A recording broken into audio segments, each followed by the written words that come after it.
Hey, what's going on, everybody? I just came across this chart on the investor psychology cycle, and I wanted to share it with you because I think it pertains to not only investing in the stock market, but also investing in real estate. And I'm going to share with you where I think we are in the market cycle, but I would love for you to tell me where you think we are in the market cycle here. So let's go ahead and pull it up on the screen here and take a look at what we have. So this chart is from Real Investment Advice. It is the investor psychology cycle. And it shows here that the highest level of financial risk is when we are seeing greed in the market and everybody is buying, or at least that is how I interpreted the way this chart is written. Now it says the best time for investing is when there is fear in the market and everybody is selling.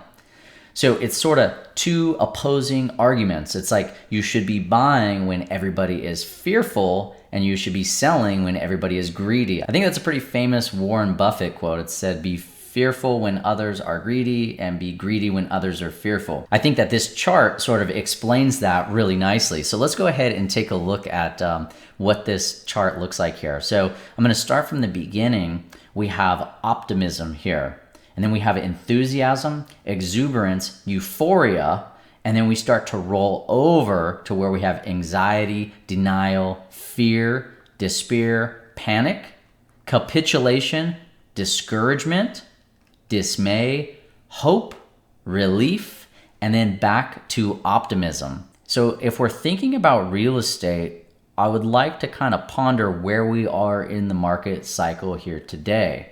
If I had to take just a wild guess, optimism probably started somewhere around 2013. We probably saw enthusiasm in 2015.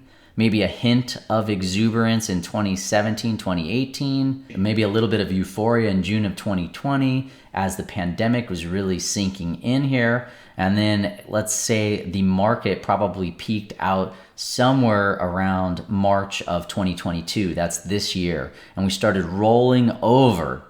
Now, I believe that we've already seen a little bit of anxiety in the market. We've started to see a substantial amount of price reductions. In my area alone, we're seeing about 50% of all listings are taking price reductions, and we're starting to see us come off those peak prices and roll over a little bit. I believe that where we are today, at least in my local market here in Northern California, we're somewhere between anxiety and denial, but complete denial, fear, despair, or panic has not set in yet. I found that very interesting. I would like to see where you think we are in the market cycle, and if you think that the market will continue to get worse here.